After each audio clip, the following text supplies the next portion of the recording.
पाकिस्तान तकरीबन 60 लाख टन के करीब चीनी पाकिस्तान की ज़रूरत है।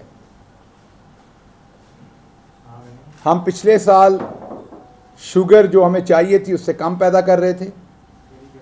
इस साल हम इंशाल्लाह 70 से 72 टन हम शुगर अपनी जो है प्रोड्यूस करेंगे।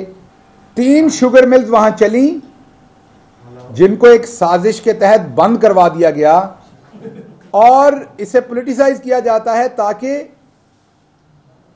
सारा वजन जो है वो वफाकी गवर्नमेंट के ऊपर डाल दिया जाए। वो जो 3 मिल्स वहां पर चली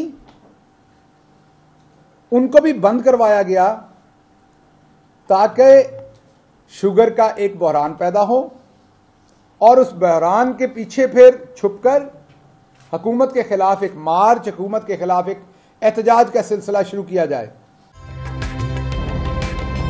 ताज़ा तरीन वीडियोस के लिए हमारा YouTube चैनल सब्सक्राइब करके बेल आइकन प्रेस करिए ताकि आपको मिले हर अपडेट सबसे पहले।